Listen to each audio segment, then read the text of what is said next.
나름대로 컨셉을 잡고 온 거거든요.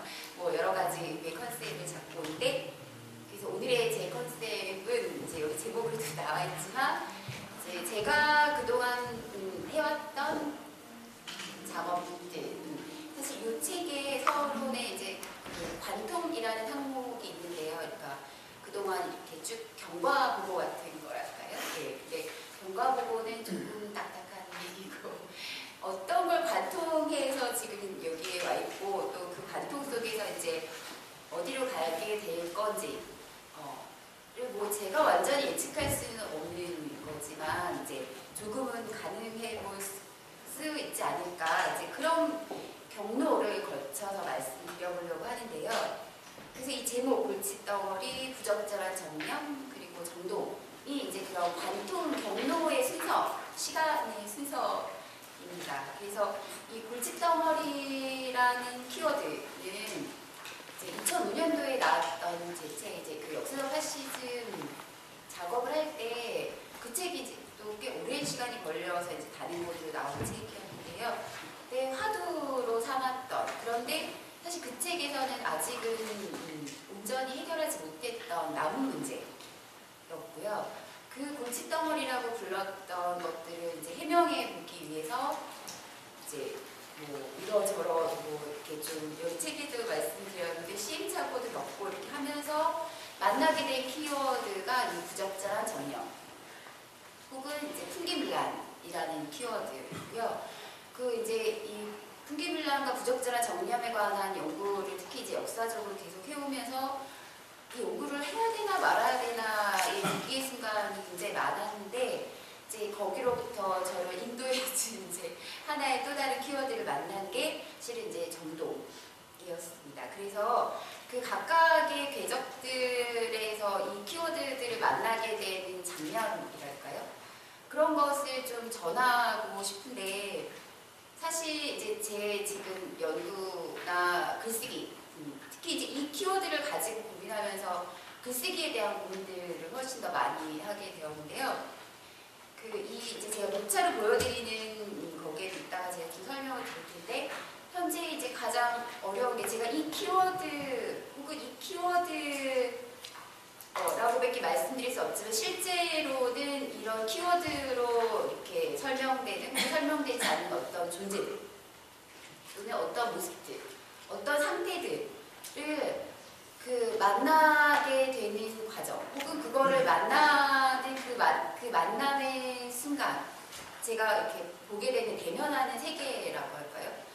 그 세계가 어쨌든 모두 연구자들이 그렇지만 자기 이렇게 머릿속이나 연구의 과정 속에는 있죠. 네.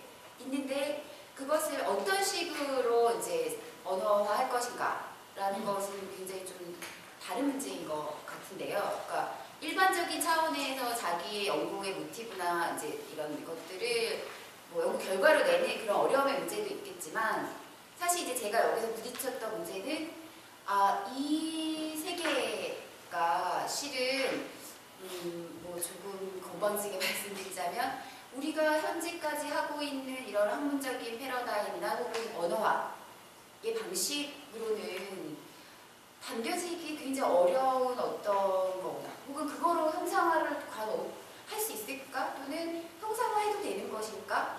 형상화할 때 또 나는 무엇을 놓치게 되는 것일까? 이제 그런 고민들이 이제 사실 이 세 가지 키워드를 통해서 만난 세계와 이제 현재 제가 연구를 하게 된 경로에 이제 새겨져 있는데요.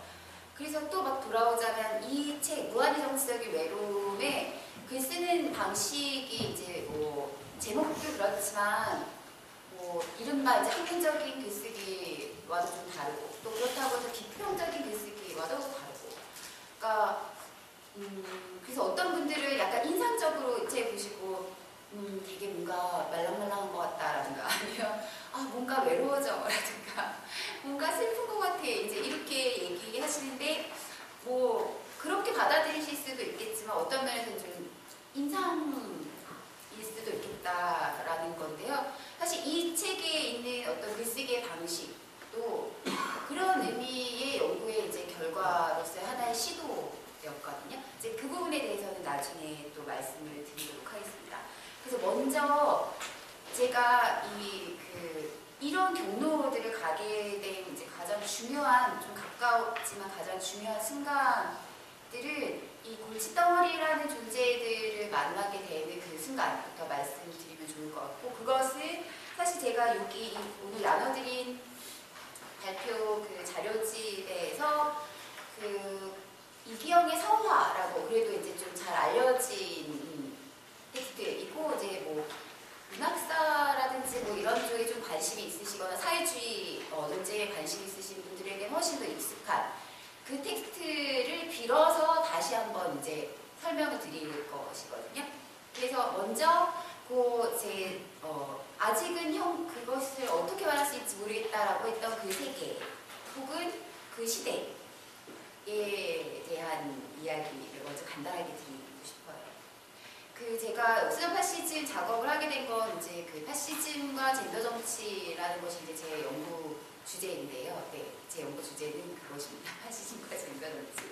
그래서 사실 이 무한히 정치적인 외로움도 그 궤적의 한 끝에 놓여져 있는 건데, 그래서 그것을 이제 한국의 특히 동아시아 역사 속에서 좀 더 구체적으로 논의를 전개해가기 위해서 했던 작업이 역사적 파시즘이었고, 제가 그 역사적 파시즘의 이제 서문이나 여러 가지 면면에도 이제 직접적으로 혹은 우회적으로도 썼지만, 그 책을 작업할 때 이제 가장 대면해야 됐던 것은 기존의 한국 문과로서의 이제 어떤 역사의 방법론들을 존중하면서도, 또는 그것으로는 사실 담아낼 수 없는 것들에 대해서 문제 제기하는 것. 그러니까 제가 그 책에서 담고 있는 게 우리가 흔히 이제 일제 말기라고 불려지는, 이제 저는 역사적 파시즘 체제라고 하는 1차 세계대전 이후부터 45년까지의 시기인데요. 그 시대에 대한 우리가 통념적으로도 혹은 역사학적으로는 알고 있는 시대상이 아닌 새로운 시대를 그 책에 사실은 담겠다.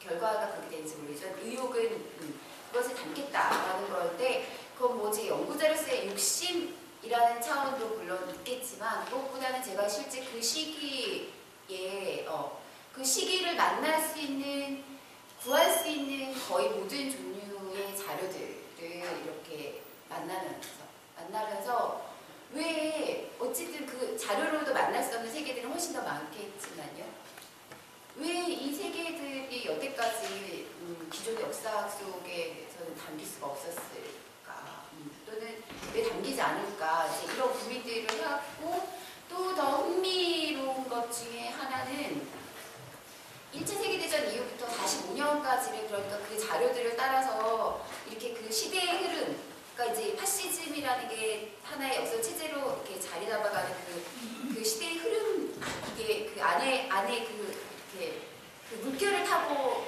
흘러가다 보면요, 어떤 것들을 보게 되냐면, 말하자면 우리가 조금 더 쉽게 얘기해서 일제 시기의 조선 총독부라든가 뭐 일본 제국이 이전에는 이렇게 이곳은 법의 영역이랄까, 아니면 뭐 제도의 영역이랄까, 이전에는 법 같은 거 혹은 경찰 같은 것들의 영역과는 전혀 상관이 없는 그런 영역들을 이제 다 장악해가는 과정들을 일종의 시뮬레이션처럼 만날 수가 있거든요. 만날 수가 있게 되는데요. 그게 저는 이제 파시즘이라는 것이 어떻게 삶을 장악해가는가의 한 아주 전형적인 패턴이라고 생각하는데요. 그리고 우리가 흔히 35년 이후에 연구를 하려고 하면 많은 사람들이 하는 것이, 그때 나오는 자료들, 특히 문서 자료들은 다 천편일률적인 얘기들이 있잖아요. 네, 이렇게 선전 정책들을 그대로 전하는 것들이니까 그 자료들은 완전 천편일률적이에요. 물론 그 안에도 틈새가 있는 건데, 근데 흥미로운 건 말하자면 이른바 담론장이라고 얘기하는 뭐 잡지, 문학, 신문, 그 모든 것들은 점점 그러니까 천편일률적이 되어가요. 이제 그것은 뭐랑 비슷한 파시즘이 삶을 이제 막 장악해가는 것과 저는 똑같다고 생각하거든요. 그런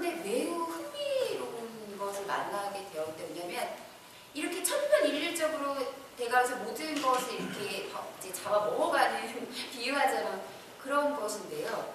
그래서 결과 역설적으로 어떤 모습을 보게 되냐면, 그러니까 이제 예를 들어 경찰 자료라든가 총독부의 정책 자료라든가 뭐 범죄 통계 자료라든가 이제 사회 정화 그 당시에는 이제 보도 학생들 풍기에 대한 자료라든가 이렇게 통제와 관련된 이제 엄청난 자료들이 있는데 그 전에 그 자료들에서는 그 자료들에 볼 수 있는 패턴이 딱 있거든요. 그러니까 범죄로 다뤄지는 영역이라든지 있는데 이렇게 우리가 흔히 뭐 잡지, 신문, 문화 이런 것들이 이 총독부의 정책은 똑같은 이제 말하자면 앵무새가 되는 과정, 회계가 되는 과정과 대조적으로 이 범죄 자료나 이제 그런 사회 통제에 관한 자료들을 점점 더 이른바 버라이어티해지는 거죠.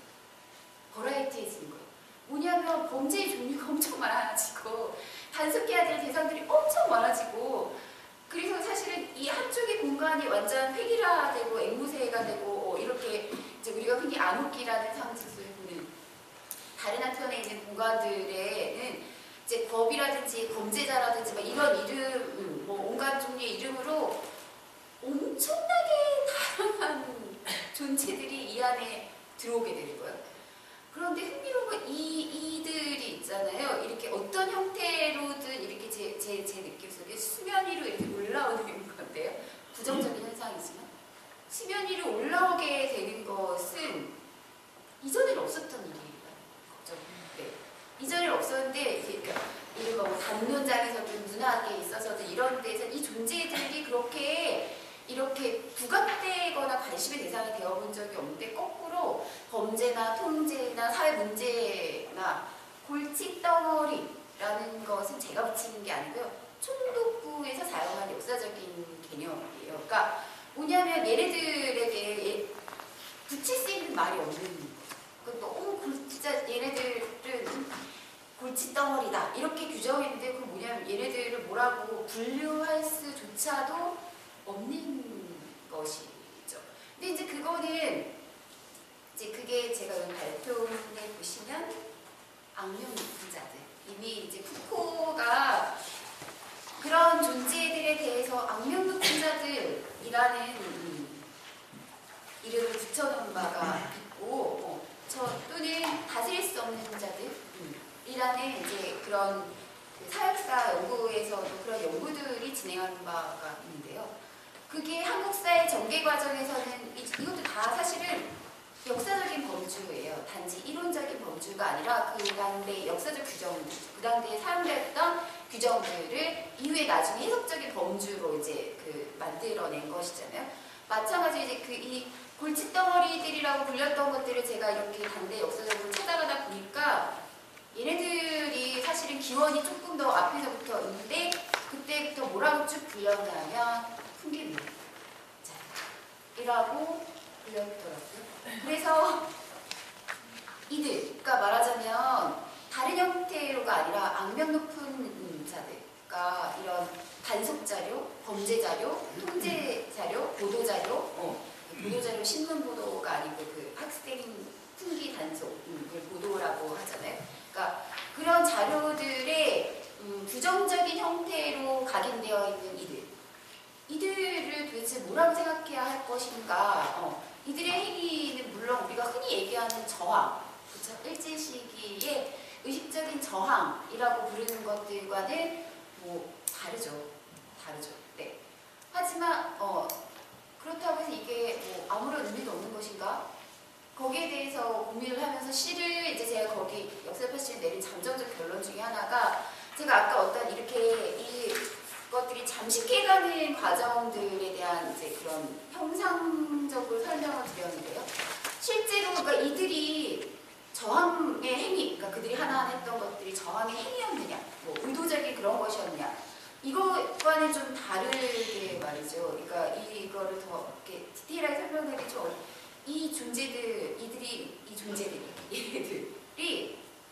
실은 많은 부분 그 파시즘이라는 게 제가 아까 말씀드렸듯이 삶을 마구 다 이제 잡아먹어가고 있는 것이죠. 모든 것. 그런데 그게 결국 다 잡아먹지 못한 것들이에요. 자녀들.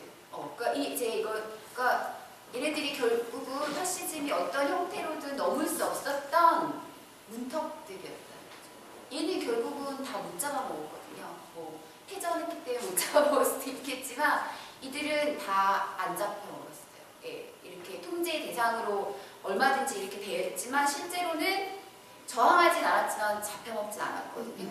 그럼 이 잡혀먹지 않음이라는 게 무엇일까? 거기에 포섭되지 않음인 거죠. 이 포섭되지 않음은 무엇일까?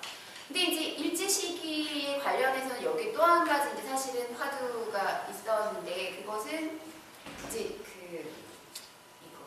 이 총독부가 시정 36년이라고 해가지고 36년 이제 동안에 매달 진짜 제국은 워낙 부지런하잖아요. 그래가지고 자기들이 한 일에 대한 여론조사 같은 것들을 하거든요. 너네는 어떻게 생각하니? 우리가 이렇게 하는데 그 36년 동안에 그래서 뭐 벌어야 되는 결과들이 있죠. 뭐 이렇게 바뀌기도 하고 지금도 뭐 여론조사를 많이 하지 않습니까? 그런데 36년 동안의 시정조사 중에 변하지 않은 것이 딱 있어요. 거기에 대해서는 거의 연구가 없는데요. 저도 다른 길로 가느라고 그 연구는 하지 않는데 뭐가 있냐면 되게 이게 제가 아까 여기 얘네들을 발견한 거랑 비슷한 현상이었는데요.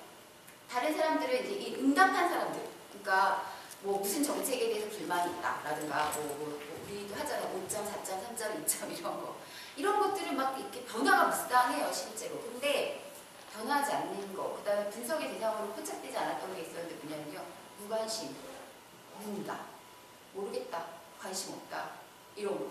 이게 36년 동안 계속 51%대를 점했어요. 51%대를. 그 이제 왔다 갔다 하면서 49, 지금도 49, 50, 51이라는 이상한 변수들이 항상 존재하는데요. 이들은 되게 흥미로운 저는 이제 집단이라고 생각했거든요. 이 통계 지표로는 무관심, 무응답자로만 돼 있지만 실은 끝까지 총독부가 어떻게든 자기네 편을 만들고 싶었지만 데려오지 못하는 것도 바로 이 49에서 51%의 이 무응답자, 무관심, 몰라요, 묻지 마세요 하는 얘네들이죠. 근데 얘네들 그래서 이제 흥미로운 현상 중에 하나는 우리가 파시즘 체제라고 하는 것이 이제 제도요. 전체주의랑 다른 것은요.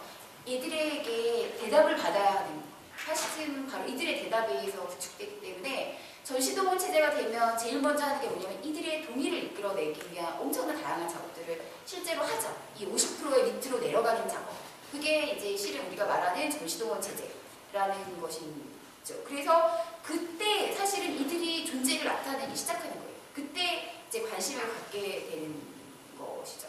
근데 이제 일제 시기에 북한에서 보면 그들은 얘네들을 결국 못 잡았어요. 왜냐하면 제가 이제 역설파시인데 그거 자기가 놓은 덫에 자기가 발목을 잡힌 건데요. 일본이 36년 동안 의무교육을 비롯한 이제 그 조선의 식민지의 문맹률을 높이기 위한 일을 아무것도 하지 않았기 때문에 조선의 문맹률이 80%가 높았잖아요. 그러니까 식자층이 너무 좁았던 거예요.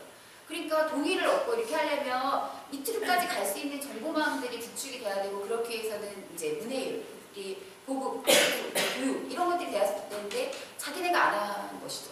그래서 전시동원 체제가 되려니까 전체를 다 순환시켜 아까 말씀드린 밑에 50%까지 가야지만 동원이 되는데 할 수가 없는 거예요. 자기네가 글을 안 가르쳐놓고 교육을 안 시키고 정보망을 안 만들어놓고 이 매체, 미디어를 통제시켜놨기 때문에 이제 가려고 하니까 갈 수가 없어서 전시동원 체제 제일 열심히 한 게 그러니까 교육과 미디어 공부였지만 끝내 못했죠. 그래서 얘네들은 자기가 놓은 이 덫에, 그러니까 식민주의라는 발목에 스스로 잡힌 형태라고 할 수 있는데요. 그러니까 이런 제도적인 분명히 존재하죠. 온전히 이들의 영능 때문에 그 문턱을 못 넘은 것은 아닐 테니까요.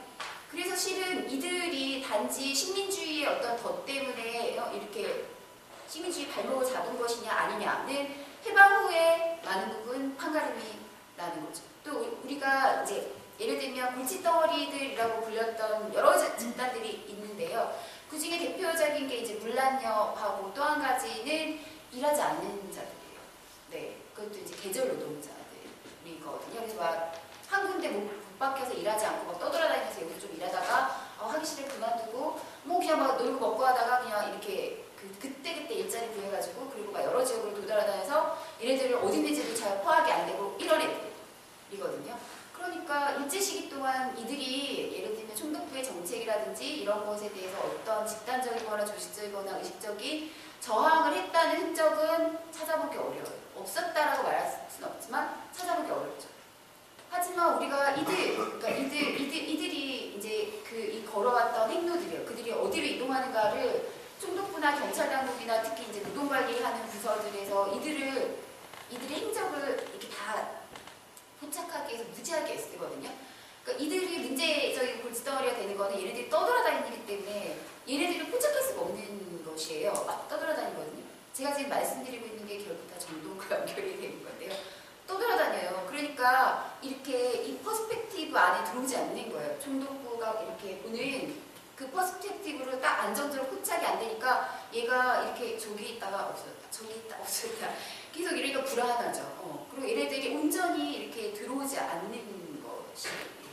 그리고 얘네들은 공통적으로 생산성이 없는 존재. 그런데 이 존재들 속에서 사실 우리가 70년대 전대라던가 그렇죠? 또는 80년대 우리 이른바 노동조합 운동과는 다르죠. 이들의 모습도 노동조합, 그러니까 이른바 노동자로서의 집단적 정체성 같은 것들을 가지고 집단적 투쟁을 하는 사람들이랑은 달라요. 하지만 우리가 그래서 이전에 87년 대투쟁 때도 이른바 일용 노동자들이 그 시위하는 것에 대해서 민주노총이나 이런 데서 너네 분위기 흐리지 마라. 이제 그렇죠. 이런 것들이 이후에나 얼마나 문제적이었나를 알게 되었잖아요. 예를 들면 최인석 씨가 열린사회의 그 적들이라는 소설에서 사실 그 존재들에 대해서 그 논의했다가 그 소설이 나온 것도 90년대인데도 그 노동문화학계로부터 완전 집중 포화를 받았거든요. 이거는 노동운동을 모욕하는 소설이다라고 해서 그 존재를 이 일제시기의 골칫덩어리라고 불렸던 거기에서 발견할 수는 있지만 1945년까지 그들은 그런 존재는 아니었죠. 그런 존재는 아니었어요. 또 우리가 그들이 그런 존재가 될 수 있다는 것은 어떤 논리적인 인과관계라든지 역사적인 진화론이라든지 뭐 합법 직성을 가지고 설명할 수 있는 것은 아니라고 생각되었어요.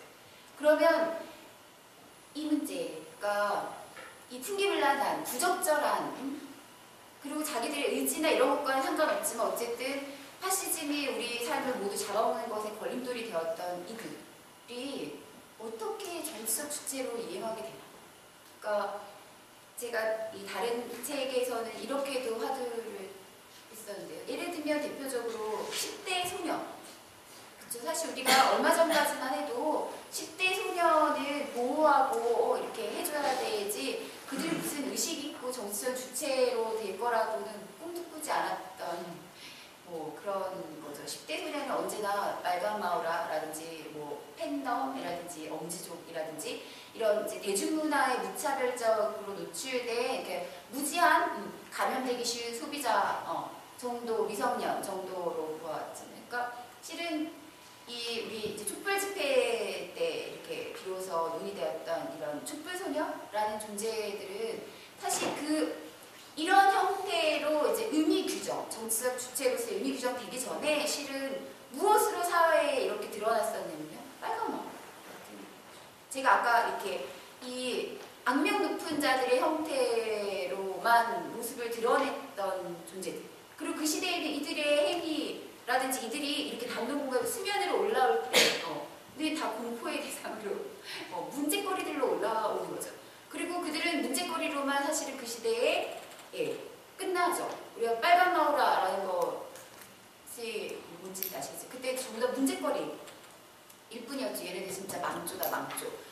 뭐 지금도 그렇게 생각하는 분들이 많겠고 여기에도 여전히 뭐 많은 논쟁점들이 있다고 생각해요. 하지만 그 당시에는 이들이 예를 들면 촛불소녀 같은 정치적 주체화의 가능성, 우리 이른바 이제 잠재, 맹아적인 것을 가진 존재라고는 생각하지 않았죠.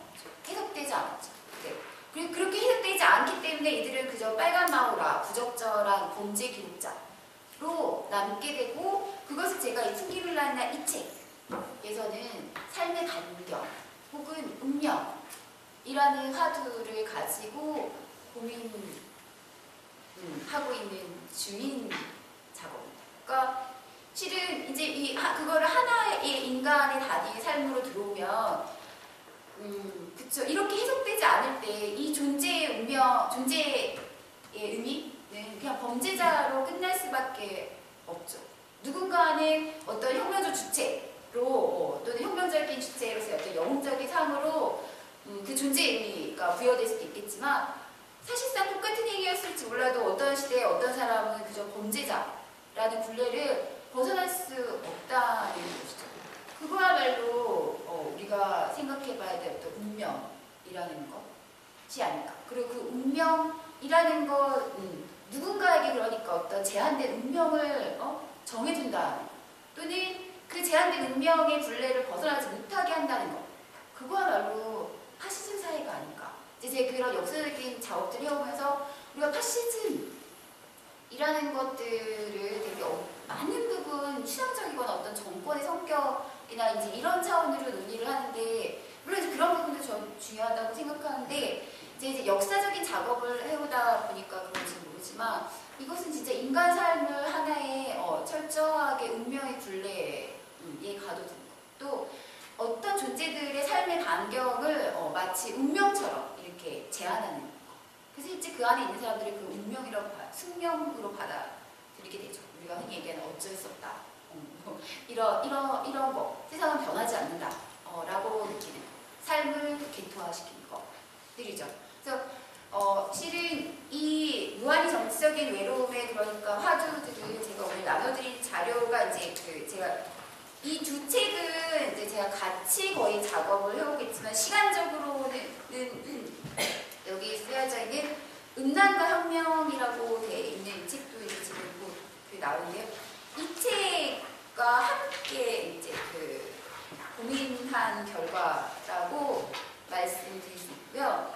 그래서 일종의 이제 이 풍기문란이라는 게 아까 말씀드린 그 이행이라는 걸 어떤 역사적인 취약 속에서 이렇게 쫓아가는 것이거든요. 그러니까 이제 여기서 제가 이 연구의 방법이나 또는 여기에서의 글쓰기와 관련된 또 하나의 키워드로서 쫓아가는 것이라는 거. 이거 이제 제가 연구의 대상과 저의 관계이기도 하고 제가 아까 그 관통이라고 말씀드렸는데 제가 이게 어떤 문제들을 만나가지고 이제 그것들을 뒤쫓아오면서 가는 길이에요. 지금도 뒤쫓아가고 있고요. 그러니까 제가 무언가를 딱 전치해서 제 툴을 가지고 자 가자 이렇게 가고 있지 않고요. 이제 제가 만났던 세계라고 아까 말씀드렸는데 혹은 제가 대면한 어떤 그 시대 혹은 제가 대면했던 그 운명의 표정들을 이렇게 쫓아가는 것들이죠. 그래서 그것들을 쫓아가면서 아까 말씀드렸듯이 그게 하나의 존재일 수도 있고 또는 어떤 집단적인 정체성일 수도 있고 그쵸 하나의 화두, 키워드일 수도 있는데요. 그래서 한 인간의 삶의 전 과정을 보게 되기도 하고 혹은 전혀 다른 사람인데 비슷한 존재 형태들의 출현들을 역사적인 과정을 통해서도 이렇게 쫓아가는 것이고 그 쫓아가는 과정을 한편으로는 역사적인 궤적으로 한편으로는 당대적인 맥락에서 보는 것이고 그 당대적인 맥락의 지침으로 들어간 게 이 무한히 정치적인 외로움의 작업입니다. 그래서 사실 여기는 제가 지난 20년간의 궤적과 사실은 이제 그것은 이제 제가 이렇게 쫓아갈 수 있는 시대의 폭과도 관련이 되겠죠. 아무래도 그렇죠. 이게 제가 경험치라는 부분들도 되게 중요한 부분이 있기 때문에 이제 그런 80년대 멀게는 아주 더 멀게는 더 멀겠지부터 이제 IMF를 경과해서 현재까지.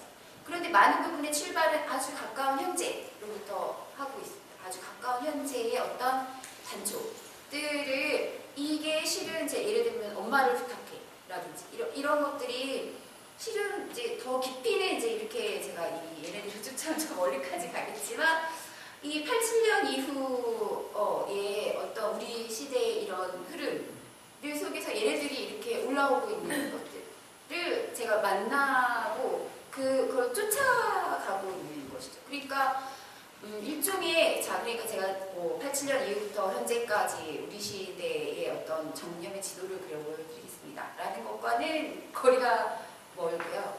그런 정념의 지도를 통해서 우리가 어떤 정책이 가능할지를 제가 제가 예측해 보겠습니다. 이런 것과도 거리가 멀다고 생각하고, 그러니까 제가 고민하고 있는 그런 이행이나 이제 이런 정령, 정동의 문제는 그런 점에서 그런 형태의 근대적인 의미의 어떤 퍼스펙티브, 그렇죠? 우리로는 담아내기 어려운, 혹은 그런 퍼스펙티브로 담아내는 작업들도 요즘 사실 하는 것 같습니다. 네, 그런 걸로 담아내는 순간 사실은 되게 제가 아까 말씀드린 얘네들은 계속 움직이고 있거든요. 이거는 일종의 제가 뒤에 이렇게 설명드릴게요. 바람을 법으로 잡으려는 것과 마찬가지의 시도가 된다라고 이제 얘기 드릴 수 있을 것 같습니다. 그래서 조금 시간 많이 지나가고 있지만 그래서 제가 이제 골칫덩어리들로부터 부적절한 정령의 문제들을 고민하게 되면서 이제 정동이라는 것과 만나게 되었는데요.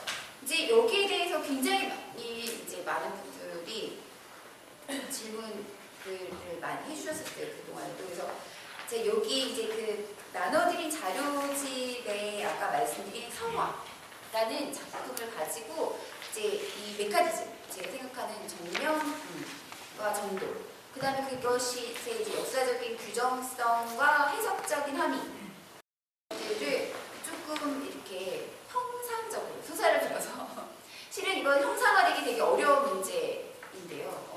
형상적으로 임시적으로나 설명을 드릴 수 있을 것 같은데요.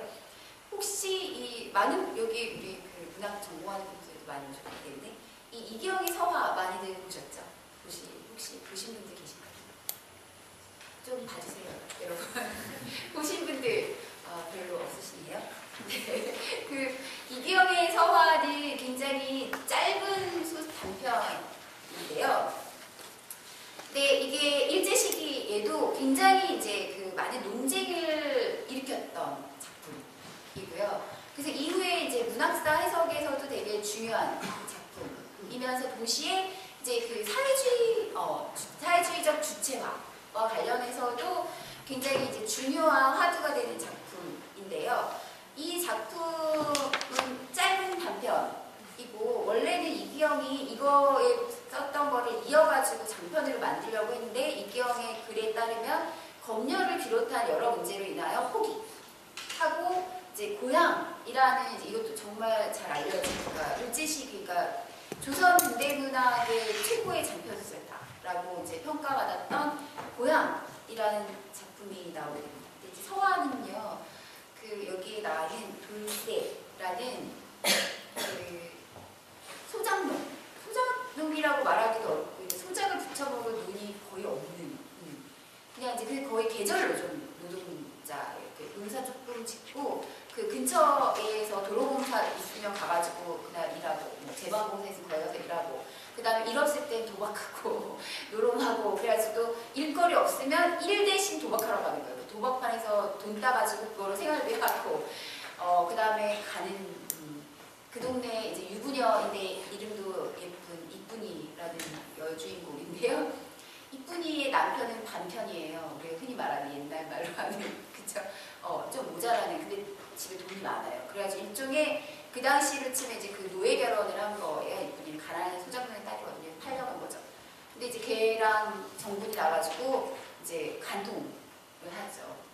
그 간통을 하는데 또 역시 이제 그래가지고 얘가 아주 짧은 소설인데요. 얘가 실제로 풍기불란죄로 고발당해요. 마을에서. 네. 근데 우리 일제 시기에 나온 엄청나게 많은 자료들 중에 이게 되게 흥미로운 건데요. 여러분들이 시험 삼아 뭐 예를 들어 조선일보 아카이브나 이런 데 풍기불란 쳐보면 엄청난 뭔가 많거든요. 기사나 이런 게요. 근데 풍기불란 재판이나 풍기불란 단속이 어떻게 이루어졌는가에 대한 자료를 찾는 게 거의 불가합니다.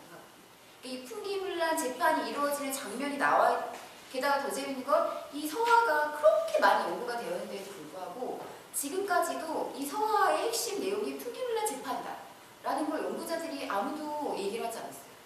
이제 그 것에 별로 관심을 안 둔 거죠. 왜냐면 걔는 이제 이행해야 이제 다음 단계로 넘어가기 위한 부정적인 것입니다. 이렇게 했던 건데요. 그래서 실제 이 짧은 단편에 그 재판 장면이 나와요. 예. 그래서 이제 그건 제가 이 책에서 그게 왜 중요한가 이렇게 뭐 이렇게 썼는데요. 그건 오늘 제가 말씀드릴 필요 없고. 그래서 이 서화가 아주 흥미로우니까 그 이행, 아까 정념과 정동이라는 게 그런 이행, 이 문제랑 어떻게 관련되는가라는 것을 보여주는데요. 이거를 제가 세 개의 바람, 그러니까 풍기문란, 이 다른 풍기문란은 이제 풍속 통제의 일환 이거거든요. 풍속, 예, 풍기문란, 풍이 있잖아요. 이게 이제 역사적인 규정인데요. 이 풍에 많은 이 풍이 사실은 우리가 지금 아는 정령, 정동 이것들이 여기에 다 들어 있어요. 그래서 근데 이 풍은 여러 개의 바람이에요. 그래서 이 제가 세 개의 바람이다 이렇게 말씀드렸는데 이 소설이 이 소설은 모두 다 그 바람이라는. 근데 재미있는 게 이 소설 제목이 서화다 이렇게 말씀드렸는데, 그러니까 이 바람은 이제 상징적인 건데 그 바람은 불과도 연결이 돼 있어요. 그 불은 붉은 불이에요. 네, 자 그게 뭐냐면요. 서화는 무슨 뜻이냐면 쥐불놀이라는 뜻이거든요. 그래서 이 소설의 제목이 이미 쥐불놀이인데요. 쥐불놀이 아시죠? 쥐불놀이는 지금은 거의 없어지고 박정희 대통령께서 없어뜨려가지고 뭐 그런 것도 있지만 실제로는 일제 시기에도 쥐불놀이를 금지했어요. 네, 그러니까 근데 이 소설이 그 서화라는 쥐불놀이를 가지고 이렇게 시작하는데 들판에 쥐불놀이 아시죠? 들판에 불을 놓아가지고 태우는 거예요. 그래가지고 이 주인공 돌쇠가 그 마을이 내려다보는 산에서 이렇게 마을을 내려다보는데 마을에 불이 쫙 붉게 번지고 있죠. 예. 쫙 붉게 번지고 있어요. 그게 번지면서 이렇게 그 불길이 막 하늘에도 이렇게 붉게 올라가죠. 그리고 하늘에 이렇게 빛이 우리 마치 이렇게 노을일 때라지고 하늘에 있는 붉은 빛과도 만나는 거예요. 예, 이렇게. 근데 그 불은 이제 사실은 금지된 불이에요. 왜냐면 총독부가 이게 뭐냐면 조선의 오래된 풍속을 금지하는 거. 제가 이제 풍기문란 나중에 얘기할게요. 풍기문란의 풍은 굉장히 여러 가지가 있거든요. 근데 그 중에 하나 또 중요한 게 이 사람들이 오래된 이제 삶의 방식, 이른바 심성구조, 멘탈리티를 통제하는 거여서 그런 의미의 풍속, 저희가 세시 풍속을 이렇게 하는 풍 있잖아요. 쥐불놀이의 첫 번째 바람은 바로 그 오래된 삶의 패턴으로서의 풍이에요. 이 쥐불놀이. 그래서 그 쥐불놀이 들판에 불을 놓고 있는, 그쵸? 근데 이 주인공 돌쇠가 이렇게 마을이 다 내려다 보이는 산정사에서 홀로 이제 어제 두바파에서 돈을 크게 따긴 했는데요. 마음이 좋지 않은 거예요. 그리고 뭐 일거리도 없고 계속 마음이 안 좋거든요. 근데 저 불이 번지는 거를 보고 있으니까 왠지 소설에 이렇게 써 있어요. 마음이 뜨거워진다. 이렇게 하거든요. 그래서 마음이 뜨거워져서 뭔가 이제 기운이 나가지고 난 저희 가야지 한판 놀아야겠다.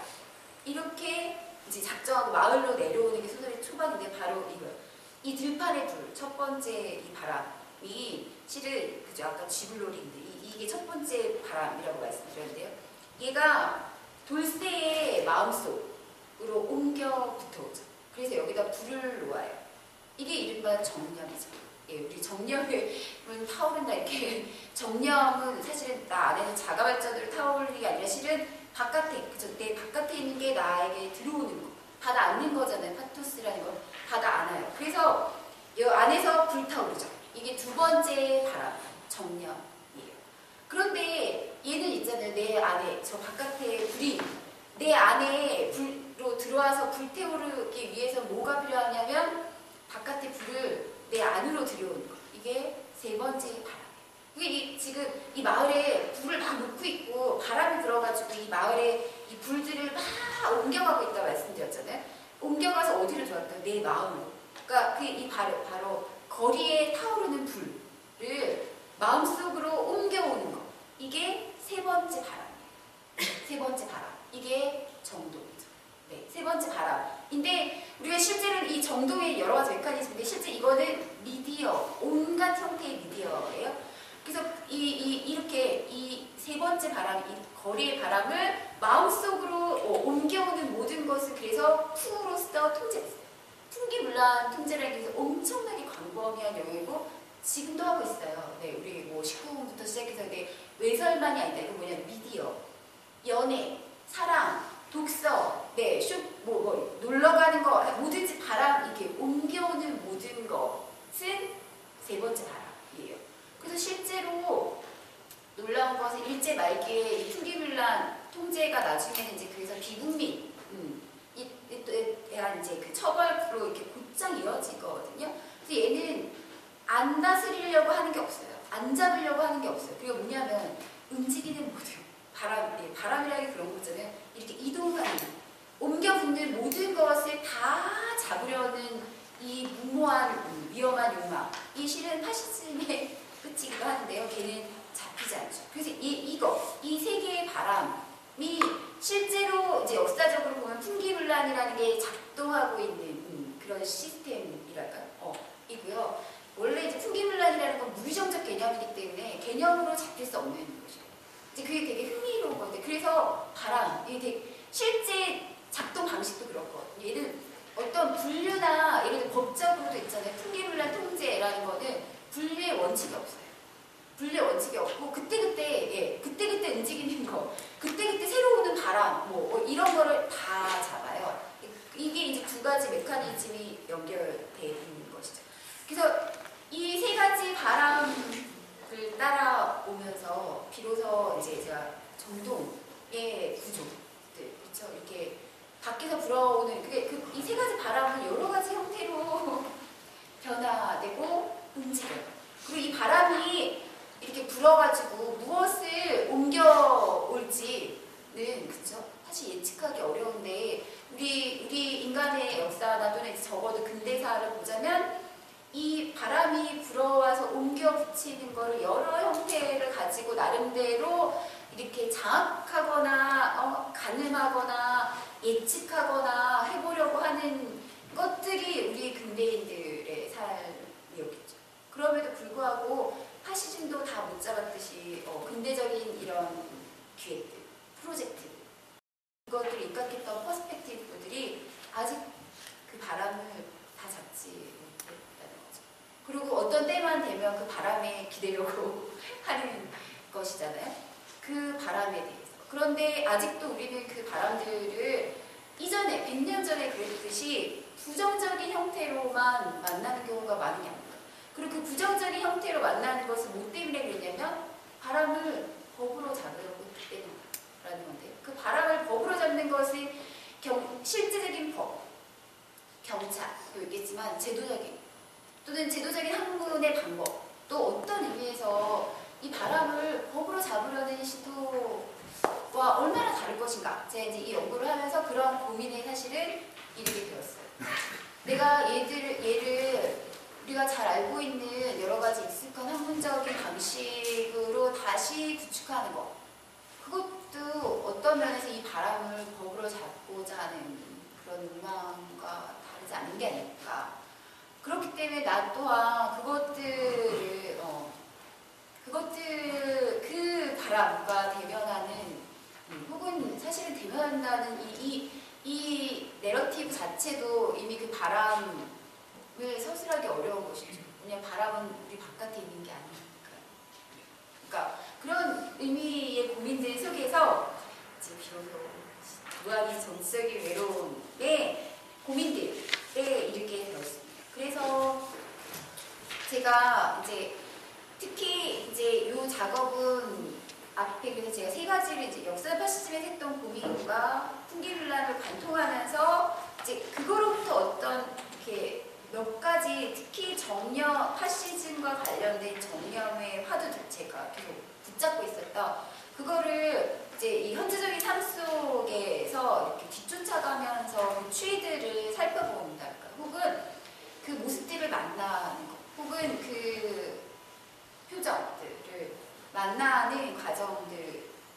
그래서 그 중요한 키워드 중에 하나가 슬픔, 외로움, 환멸, 불안 이죠.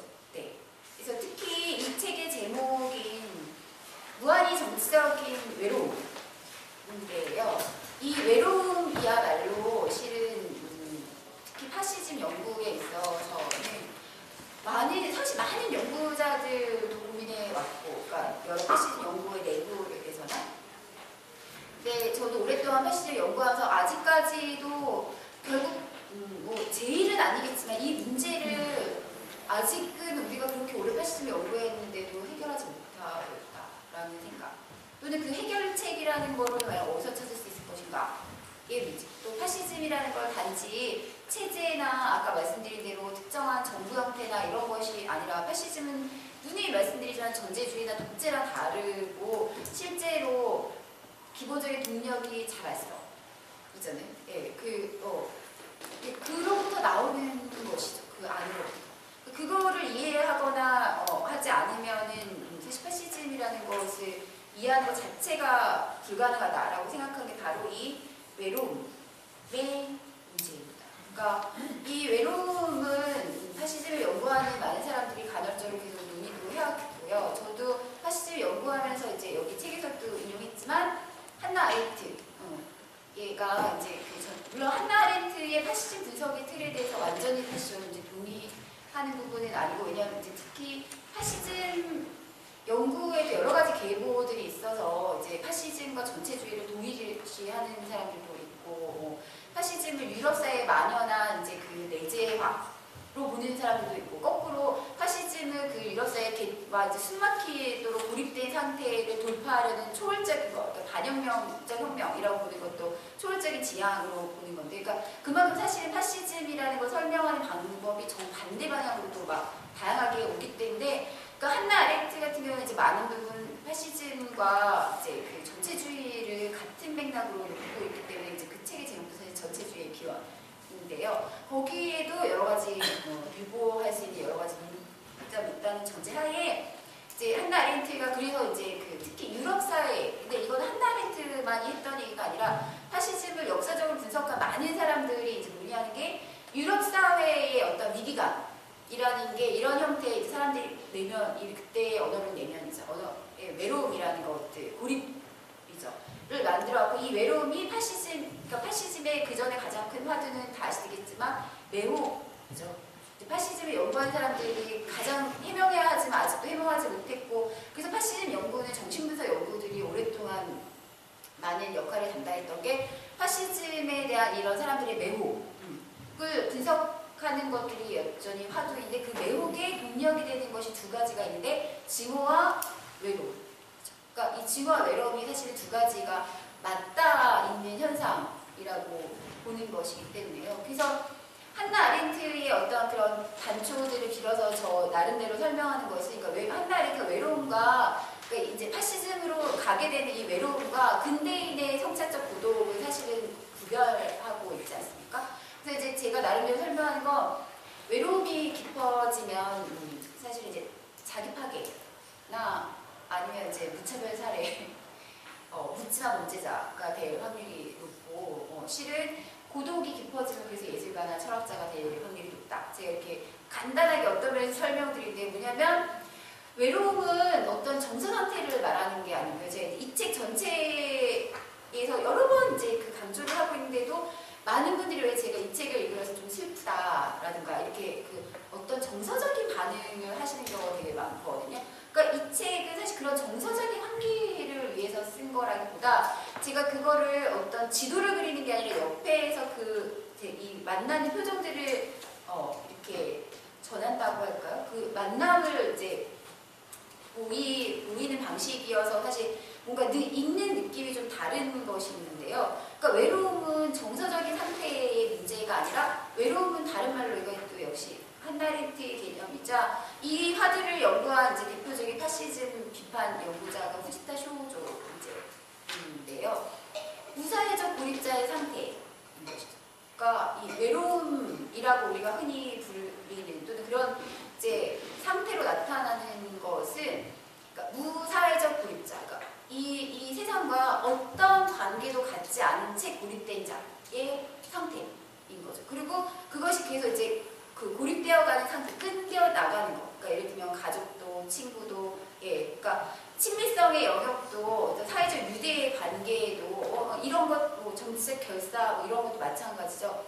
하나씩 다 끊겨져 나가는 상태. 상태가 실은 우리가 만나는 외로움이라는 것 속에 담겨 있는 거기 때문에 외로움을 정서적이거나 혹은 정신분석학적인 대상이거나 혹은 우리 이제 최근에도 뭐 이런 묻지마 문제가 많이 나타나고 뭐 자살률이 높아지고 이런 식의 사회 문제적인 현상으로 보고 있는데요. 제 일관된, 제가 사실은 파시즘 연구할 때 일관된 주장 중에 하나가 특히 한국 사회, 또 파시즘을 경험한 사회에서 자살을 사회 병리적인 현상으로 보는 것이야말로 본질을 호도하는 거다라고 말씀드려요. 이거는 그 사회의 바로미터, 우리 사회의 모습을 보여주는 게 실은 자살, 이거나 이런 묻지마 범죄 같은 거라는 거거든요. 그러니까 뭐냐, 그 상태를 아까 말씀드린 것처럼 정서 상태나 그런 의미에서의 병리학적 상태로 보아서는 실제로는 이게 어디서부터 비롯되는가를 볼 수 없다. 그러니까 외로움이 내 내면에서 오는 것이 아니라 실은 사회 이 전체의 구조화로부터 발생하는 것이죠. 그렇기 때문에 사실은 외로움, 내 마음을 들여다보고 그걸 정신병적으로, 뭐 병리학적으로 해석한다고 해서 되는 것이 아니라 바로 그 외로움을 발생시키는 사회 구조를 보아야 한다는 것이죠. 그래서 이제 여기에도 여러 가지 논의들을 하고 있기는 하지만 제가 그 전체를 관통하면서 이렇게 하나의 이렇게 끈으로 잡고 있는 것들인데, 제가 이전에 이제 그 앞에 소개해 주셨던 가족 이야기는 어떻게 만들어지는가, 굉장히 짧은 책이지만 이제 저는 고민이 조금 많았던 책인데요. 그 책을 쓸 때 이렇게 잡고 있던 것이 뭐였냐면, 이제 문제의식인데요. 인가협, 유가협 어머니들의 모습이었어요. 그걸 놓고 내가 한국사의 가족주의를 비판하지만 이들의 슬픔을 전략적으로나 도구적으로나 어떤 형태로든 전유하거나 호도해서는 안 된다. 그러니까 이게 뭐냐, 그렇다고 해서 그 편에서 이런 게 아니라 이제 이거를 잡고 갔다 할까요? 이제 이렇게밖에 비유할 수가 없는데, 제가 이 책을 쓸 때 그런 의미에서 잡고 가는 것은 뭐냐면, 자살과 이른바 이제 인구 통계학적으로만 설명되는 우리 출산율 저하라고 부르는, 저는 그래서 그걸 출산율 저하라고 부르면 안 되고 출산 거부라고 불러야 된다라고 오랫동안 얘기했는데 받아들여지지 않고 있지만 네, 출산 거부. 근데 이제 그 거부라는 게 무엇이냐도 이제 하는데, 자살도 그래서 이제 이 두 가지 공통된 현상을 저는 재생산 거부, 그다음에 이제 파시즘이 사람들의 삶, 그러니까 이 아까 제가 말씀드린 것처럼 삶을 계속해서 이렇게 포획하고 잡아먹어가게 되면 어떤 결말을 보여주는 게 저는 이 두 가지. 그러니까 재생산을 거부하게 됩니다. 그러니까 이게 의도적이든 뭐든 간에 그런 상태. 왜냐하면 파시즘은 사람을 인간이 아닌 재생산 기계로 만들어가기 때문에 일종의 셧다운, 이렇게 스위치 오프하는, 이제 그만 돌리를 한다, 이렇게 꺼버리는 거. 그러니까 이건 뭐 쉬거나 뭐 이런 게 아니라 꺼버리는 상태에 도래하는 것인데요. 그 화두, 그러니까 그래서 제가 이 글에 많은 부분 재생산에 관한 이야기를 쓰고 있고, 여기 그 사랑의 단동과 정치적인 것에서도 실은 오늘날 이 혁명적 주체화 또는 이행과 관련돼서 사랑이라는 것이 새로운 화두, 사랑의 정념이 새로운 화두로서 대두하고 있는데, 이제 그건 뭐 이전부터 오래된 그냥 철학적인 화두로서만이 아니라, 첫 번째로는 우리가 이제 그 87년 이후, 이건 우리 한국만 그런 것이 아니고 어떤 한 번의 그 정치적인 이상적 기획의 몰락, 그러니까 환상이 깨어진 이후 어떤 하나의 이제 환멸을 통해서 사랑이라는 이 사도들이 오고 있다. 한편으로 실제로 많은 부분 이제 근데 그 환멸의 종류가 되게 다양하다. 또 한 가지는 그러니까 이 실패, 이전의 정치적인 것의 환상의 실패라는 것이 많은 경우 제가 여기서 이렇게 사례들로 하는데요. 어떤 재생산의 종말의 차원으로 사실은 이건 의식하지 않은 부분인 것 같아요. 그러니까 예를 들면, 근데 그거를 모아보면 공통점이 재생산의 종말 같은 형태가 보인다는 거예요. 그러니까 더 이상 지속되지 않는 거. 예를 들어 여기 해리 이글튼도 이론의 위기 이렇게 하고 있는데, 거기에 이제 얘기하고 있는 거 제 기묘하게 이렇게 겹쳐지는 느낌을 받았는데요. 소립자라는 소설과 해리 이글튼의 이론 이유가 굉장히 하나는 그냥 이제 진짜 이렇게 약간 종말론적인 소설이고 하나는 새로운 이론을 이제 재구축하고 거기에서도 이제 사랑에 대해서 굉장히 많은 그런 얘기를 하고 있는데 두 개, 세 개가 놀라울 정도로 비슷하게 닮아 있어요. 그러니까 뭐냐면 우리의 세계는 더 이상 지속되지 않고 있다. 그러니까 이제 테리 이글튼으로 식으로 보자면 그 막스주의로 상징되는 혁명의 시대 또는 혁명적 실천의 이론이라는 게 이제는 다 끝났고 그것을 이어나갈 사람들도 없고 다들 이상한 짓을 하고 있고 이렇게 어떤 재생산이 안 된다. 끝이다. 라고 하고 있는 것 속에서 이런 사랑이라는 것이 출현하고 있다. 예. 그러니까 이런 우리가 그게 뭐 어떤 환상의 형태로든 위협의 형태로든 뭔가 재생산의 종말 이제 끝이다 라고 하는 이 현상들은 과연 무엇일까? 그리고 제가 아주 흥미롭게도 이상하게 전혀 다른 그러니까 이념적으로 다른 다른 하루키의 이우큐파스다 보신 분들 많으실 거예요. 워낙 유명하고 흥미로운 소설이니까. 그 세계에도 사실은 많은 부분 닮아 있다는 것이죠. 네, 여기에도 제가 분석을 했는데 그 소설의 주인공들은 부모가 전공투 세대예요. 근데 그들은 더 이상 혁명적인 세력이 아니라 옛날에 전공투였는데 지금은 사회 정도의 그러니까 수장들이 되고 이들을 이제 위협하는 존재, 그러니까 아비이자 적인 존재이고 그 아이들은 분명 부모가 있는데 고아나 마찬가지예요.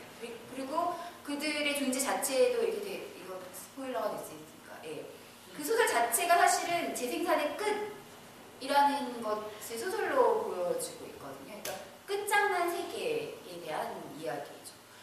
그래서 제가 이 사랑의 담론을 새로운 정치적 화두로 내세우는 것을 그런 의미에서 온전히 믿지는 않는 게 좋겠다. 그러니까 저는 그 이론적인 맥락들은 이제 충분히 동의하고 그런 게 왜 오는지를 하는데 그게 어떻게 보면 우리 시대의 시대정신이 아닐까라는 화두가 뭐냐 걔가 그 끝장 한 시대가 끝났다. 이게 이런 바로 그 환멸 우리에게 환멸의 시대가 이미 도래했다라는 것의 다른 버전이라는 게 이제 제 해석이기도 한데요. 그게 이제 여기서 제가 마지막 장에 위감과 불안 그리고 파시즘의 정체성 정치 사실 여기서 제가 집중적으로 얘기하고 있는 모든 것이 바로 환멸에 대한 것 그리고 불안에 대한 것이 그래서 여기서 불안은 생명이 아니다 라고 이제 일종의 약간 선언 비슷하게 얘기하고 있는 게 있는데요. 그건 이제 앞에서 제가 말씀드렸던 파시즘이라는 것은 결국 사람의 삶을 아까 말씀드린 삶의 반경을 제한하고 우리에게 주어진 삶의 선택지 외에는 선택할 수 없는 것처럼 정말 만든다는 거죠. 그러니까 그 역사를 이렇게 쫓아가면서 제가 느낀 것들이 진짜 그 국면에서는 굉장히 정말 아주 뭐 이거 무슨 잘 짜진 각본에 의해서가 아니라 그 국면이 계속 진행될 수밖에 없는 건 많은 사람들이 선택지를 찾을 수가 없기 때문인 것이죠. 근데 이제 이게 흥미로운 게 파시즘은 원래 그래서 선택지를 찾을 수 없는 국면에서 대안으로 나온 게 원래 파시즘이었잖아요. 제3의 세력으로 나온 게 역사적으로도 파시즘이었죠. 그러니까 자본주의도 싫고 사회주의도 싫다. 페미니즘도 싫고 반페미니즘 싫어. 이럴 때 사실은 이제 새로운 깃발을 들고 제3의 세력으로 나온 게 원래 파시즘이었고 파시즘이 그런 의미에서 약자의 해방의 사상으로 대두됐었던 것이죠. 그러니까 이 역학. 근데 제가 이 6장 위기감과 불안 여기서도 논의하고 있는 게 실은 이제 97년 이른바 IMF 체제 우리 그 나오미 클라인이 왜 쇼크 독트린이라는 것을 가지고 실은 이런 이제 이 새로운 형태의 재난자본주의, 글로벌 자본이라는 게 새로운 형태의 재난자본주의가 돼가지고 이런 위기를 통해 가지고 증식한다. 이런 하고 사실 거기에서도 IMF 체제, 특히 이제 그 한 사례, 성공한 사례와 실패한 사례가 늘을 하는데요. 한국의 IMF 체제를 저기는 재난자본주의라고 하는데 그 재난자본주의가 성공한 사례로 한국의 IMF 체제를 들거든요. 근데 이제 재난자본주의가 남미에서 원래 더 재미를 봤었는데 저희가 IMF 때 남미의 그것들이 얼마나 많은 사례들로 우리도 남미 꼬라지 나면 안 된다 이렇게 많이 봤었는데